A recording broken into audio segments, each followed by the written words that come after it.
Okay, good evening.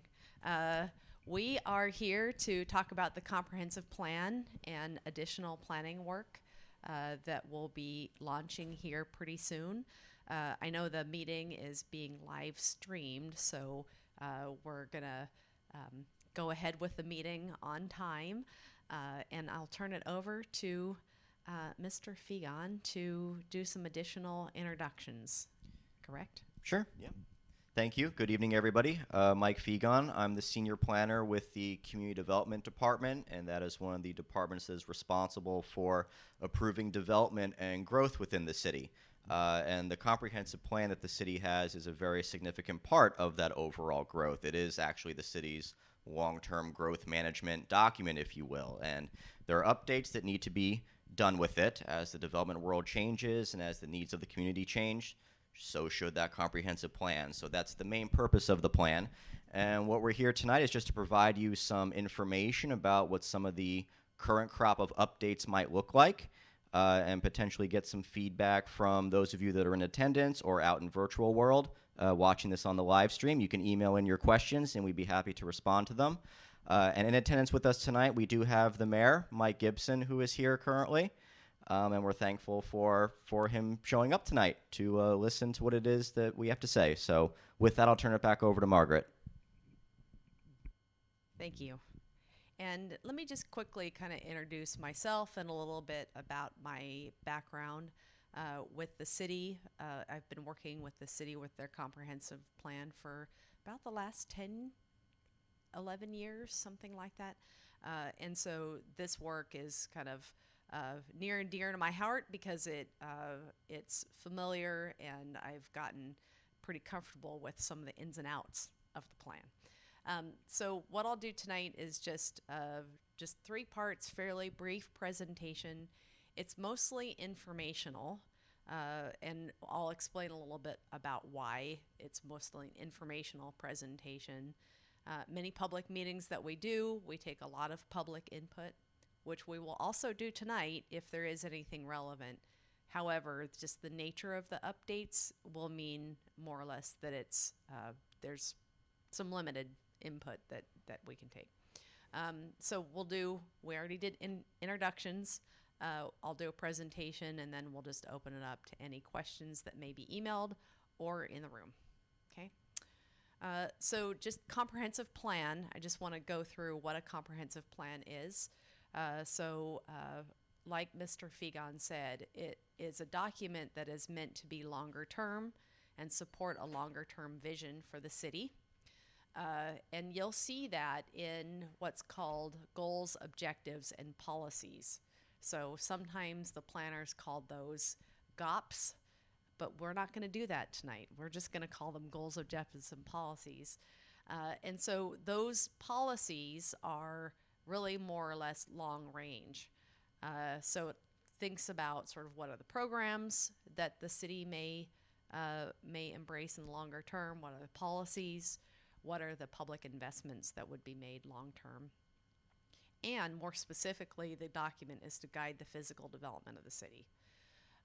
Anyone interested can see the full comprehensive plan. So if anybody wants to take a look at the plan, the link is there, but it's also available through a source called municode.com.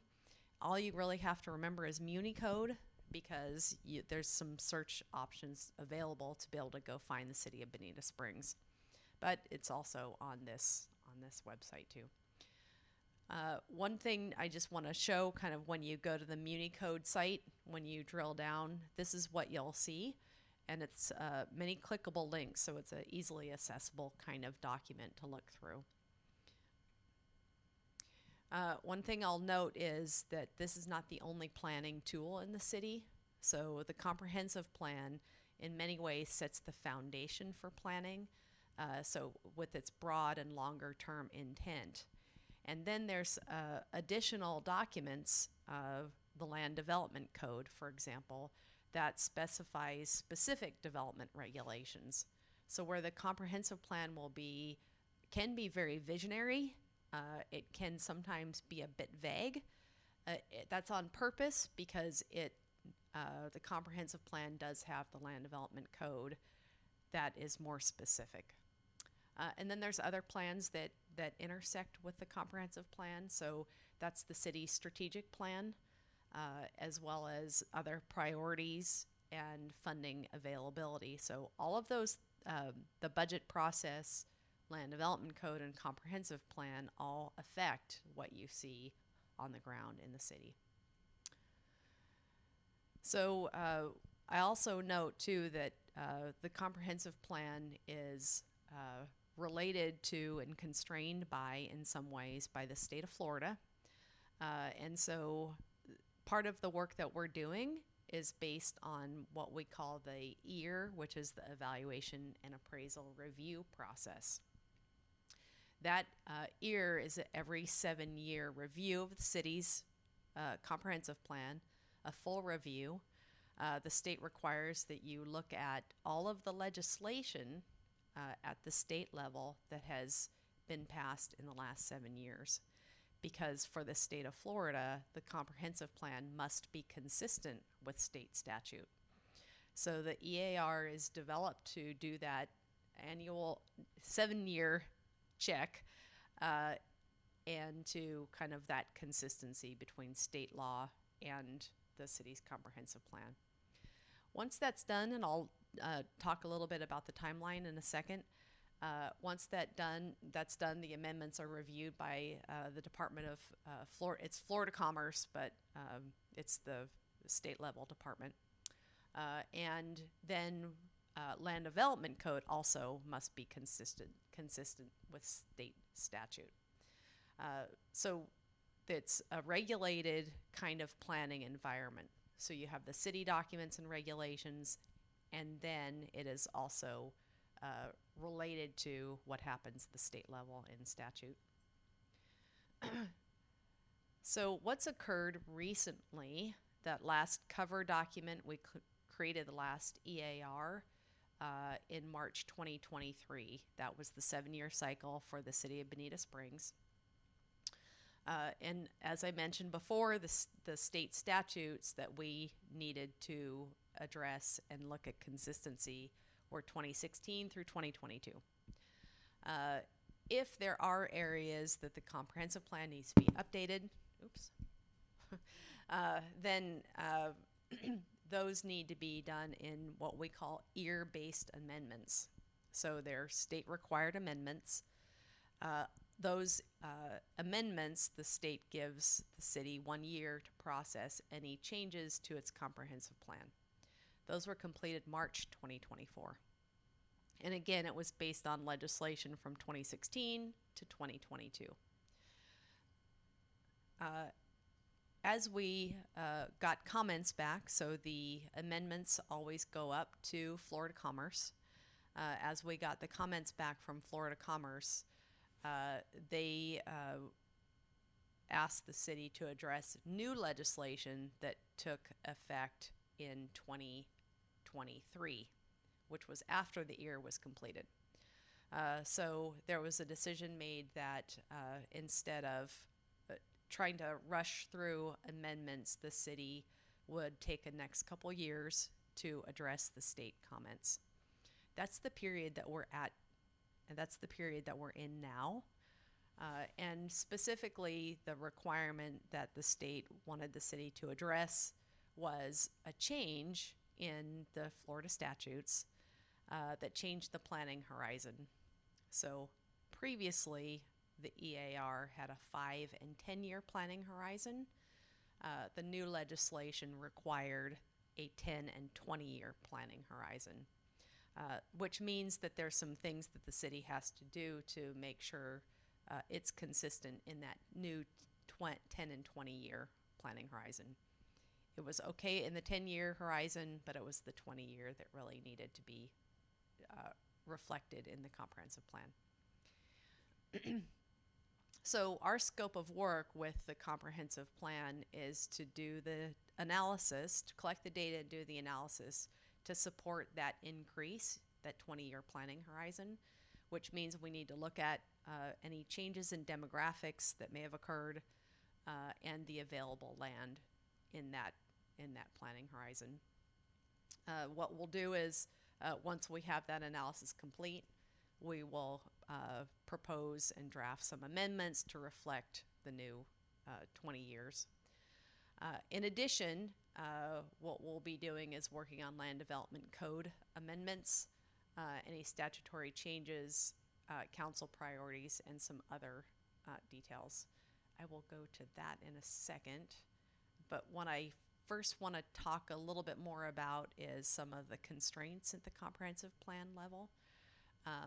And so recently, 2025, Florida Senate has passed Senate Bill 180, which limits the ability for the city to make changes to its comprehensive plan following a hurricane. And so this is an iteration. It's not exactly what it says, but the whole bill explains this a little bit more. But for 1 year around a hurricane, local governments can't pass any requirements that are more restrictive or burdensome. And that does apply to the comprehensive plan and to land development code amendments. And that will be in effect at least until October of 2027. So that's one of the constraints that we're working with and working under as we consider some of the comprehensive plan changes that the city will have to make. I just want to give an example here of the some of the planning horizon picture that we'll be working with. So you'll see here in the current comprehensive plan, the future land use is 2040. That will have to be updated to 2045. That's an example of the data and analysis that we'll be working on to make sure that's still consistent with population growth. Just quickly, I want to talk about the process and the timeline for some of these amendments.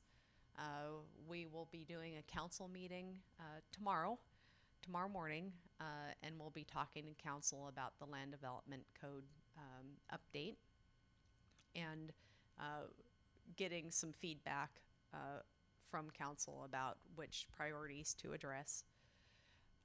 We'll be working on the comprehensive plan drafts between now and early 2026, and the land development regulation drafts between now and 2026. We will have another public meeting with drafts available for folks to comment on, and that's going to be early 2026, and then we'll hold hearings also in early 2026. Council will hold hearings. So throughout that whole process, I just want to reiterate that we do take the public input really seriously, and so all throughout that whole process, there's opportunities for outreach and there's opportunities for input as we move through the entire phase. Okay, it's a very short presentation overall, but happy to address any questions, feedback, anything anyone's emailed. Yep, just to go ahead and confirm for those of you out there in virtual world, if you did have any questions or comments, you can email them into us. The email is complan2026@cityofbonitasprings.org. Thank you. Anyone have any comments, questions? We want to keep you on the mic. Okay. So that Well, the only folks- question I have has to do with the Florida Senate bill. So does that go towards like the permits for hurricane repair? Like, are they restricting any of that? Because I know that's something that my neighbors and even I've come into contact with, where they've been super strict about just, you got to get a permit just to do this, and you're like, I don't have time for this. Like, I have to like dry out my house. I have to like put the drywall in. Like, there's a certain timeline you got to do, and it's just, and you're living in your house. So that was one of the things that I'm curious if it's going to be in that Florida Senate bill. Mike, do you have information about that? Sure. So as of right now, that's not one of the components of the bill overall. This is really geared towards the ability of a city to impose more restrictive regulations post-disaster. So essentially what you might be referring to and what might some of the issues be is we have existing regulations on the books for what requires a permit and what doesn't. None of that is planning on changing. You also have the other component of FEMA.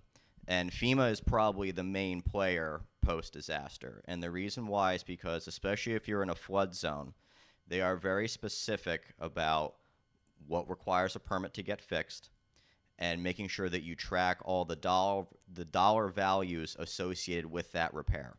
Because if you cross a certain threshold, they say the FEMA 50% rule, you got it. So that's where a lot of it is actually stemming from. This bill doesn't deal with that directly.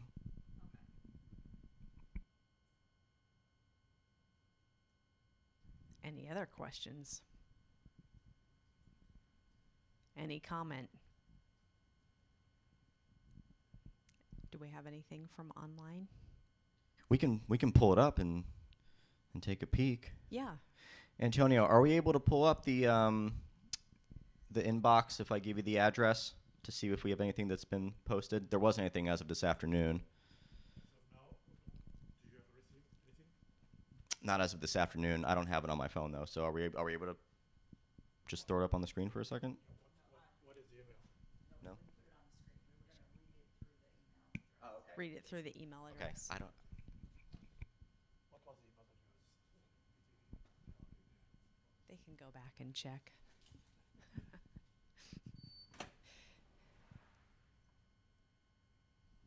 Any comments? Any staff comments? Additions? Okay.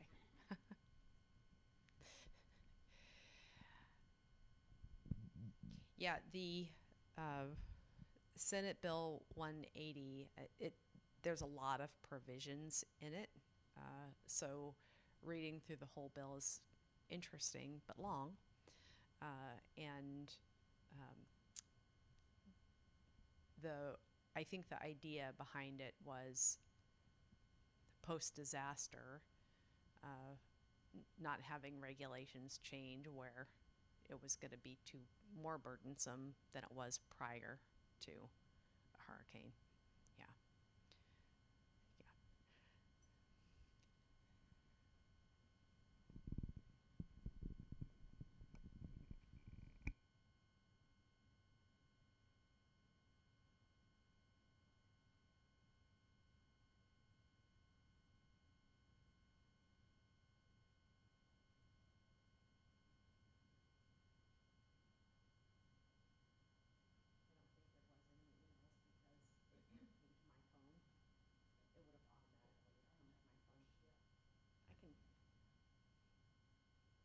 I can double check though, because it's. Yep, it wouldn't. No. No questions.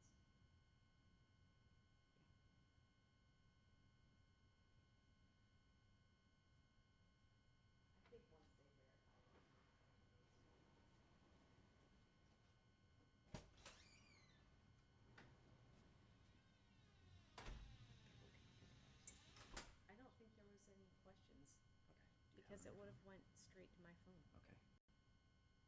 Mike set it up or someone set it up that it would go straight to my phone.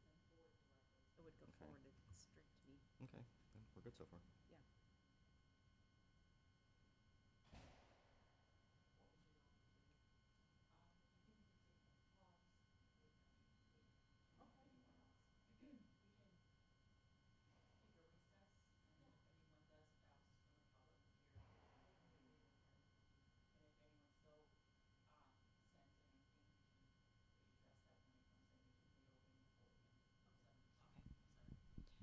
So just announcing for those folks that may be viewing online, we're going to take a pause.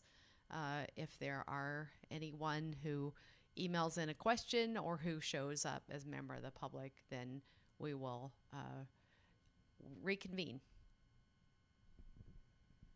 Thank you.